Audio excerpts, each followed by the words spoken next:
Good morning. I'm in a slightly different place today. It's a bit drier, a bit more crispy, a bit different to the rainforest where I'm used to being.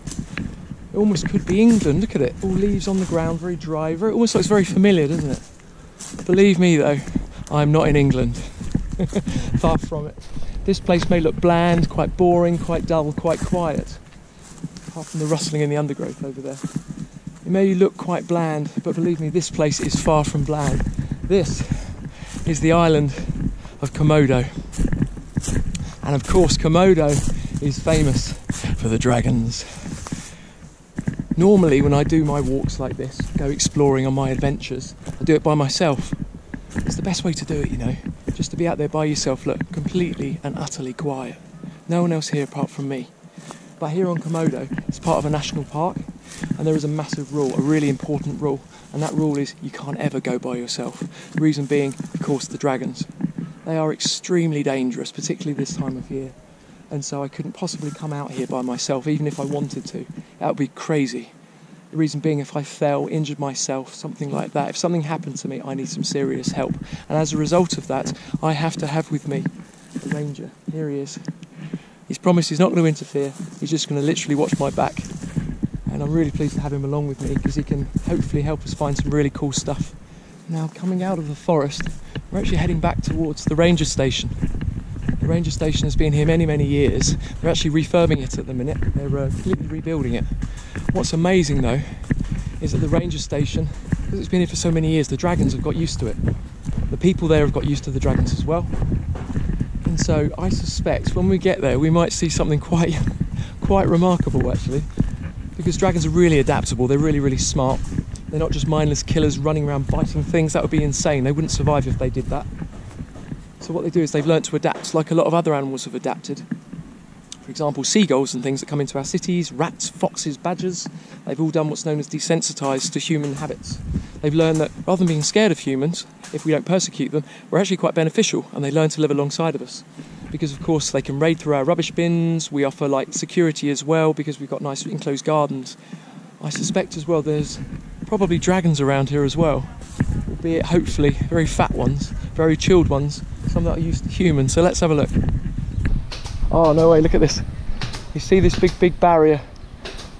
Big barrier made out of corrugated iron. I'll give you one reason why there's that barrier. At the end of the day, the dragons are walking around this area looking for food, being opportunistic. They're going to wander into this building site. Oh, listen to that din. They're going to wander into this building site looking for scraps of food.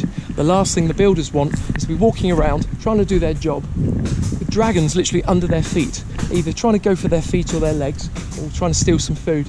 And so I'm not surprised that they've got, hello, hi. I'm not surprised they've got this big barrier around here just to stop the dragons getting in.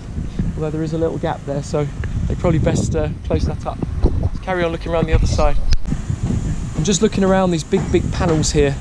Of course they're here to keep the dragons out, and I've just seen the very reason why these panels are here. Check these guys out. No way, look at him. 1, 2, 3, 4 massive dragons. Oh my goodness me. Look at them. He is huge, he must be 10 feet long. No way. What absolute gorgeous animals. Look at the size of them. And they're just sitting here chilling. Look at them, they've got everything that they could possibly need. Great thing about reptiles is they're really efficient at what they do. Notice the way I'm looking at you and very much looking at these guys as well, keeping an eye on them, keeping a safe distance from them. So if they wanted to, they could come right at me.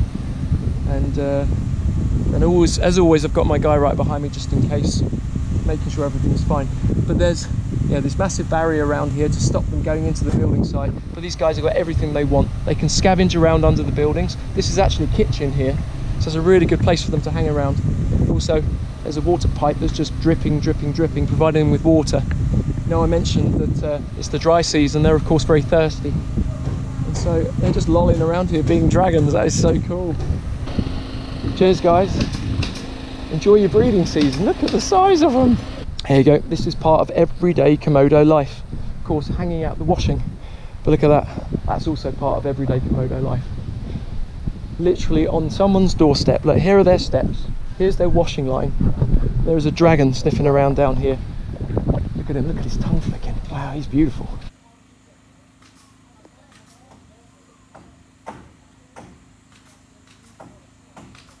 Look at him. That gorgeous, gorgeous tongue. That tongue has got a double fork at the end, and each one of those is a very fine filament, very sensitive, picking up particles in the air, tasting what's going on. If I was bleeding right now, or I had a piece of chicken or a piece of meat, oh my goodness, his face is covered in flies. I don't know if you can see it, but his face is absolutely covered in flies. He must have eaten something. Oh, look.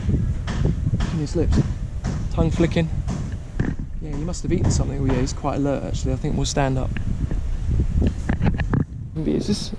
could almost be a female. Yeah. A female. This is a female. Oh, hang on. These two are going to kick off. But I squat down. Look at man, look at that. No way, look at that, look. They've all gone alert. She's a female. It's the breeding season.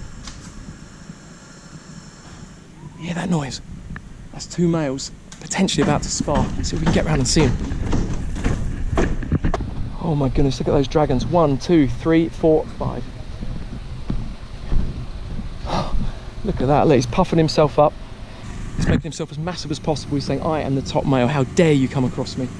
The other guy over here as well, he's potentially going to try, possibly to get involved with this female. The thing is about dragons, like other reptiles, females in the breeding season, they emit pheromones from between their scales. Pheromones are like chemicals, like perfume. And the perfume is... That's such a cool noise. Female at the back, big male, look at this. Oh, no way. Listen to that.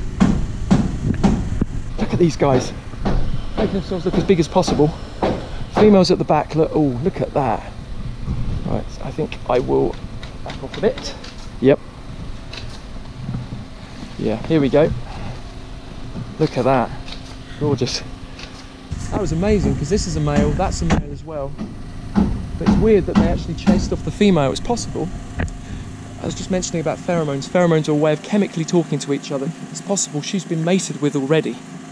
If she's been mated with already, her pheromones will change. It's like her body's giving off a different message. So the other male's saying, hey, leave me alone, look, I'm pregnant already. Don't even waste your time. So that could well be the reason why this male here got grumpy with this little female over here. God, look at these guys here. It's incredible, isn't it? I love urban wildlife, and I never ever thought I'd see this. Look at this. Urban wildlife to the extreme. Oh my goodness, who knows what's going to go on. Oh, he's having a drink. Amazing, beautiful, beautiful animal behaviour. It shows her adaptability. Amazing animal behaviour, right literally on a human doorstep. Pipes, rock work, banging of hammers right behind me, and yet before me, I've got this incredible behaviour happening. It doesn't get any better than that, does it? So cool. I'm so pleased you're here. This is brilliant. Judging by their body language, they're all quite chilled again now. He's not puffing anymore. In fact, he's actually having a drink. This little lady, she's just sitting down over here. She looks quite portly, and she's got flies all over her face. She's probably fed. I think everyone's chilled now. I think the tension's gone. I think we'll leave them alone. That is so cool. There's dragons everywhere. Oh, crumbs, look at this. Look, oh no way. Look at him. Look at him. Look how skinny he is. That is a seriously old boy. That is a sad sight. Oh man, look at him. I can try and frame up so you can see him. Look how skinny this guy is. Look at his shoulder blades sticking out. He's lost so much weight. His ribs are sticking out. Let me go the other way so you can see better. That is a seriously, seriously old male dragon. He's lost so much weight. They get geriatric like we humans do. He's probably decades old, maybe 30 years old. He's lived his life, he's now losing weight like old people do. You lose weight, you get skinnier and skinnier. Eventually, you'll unfortunately just die of old age. What a gorgeous animal though, look, those huge shoulder blades sticking out. Seriously though, I wouldn't risk getting any closer than this thing. He may look placid and half dead.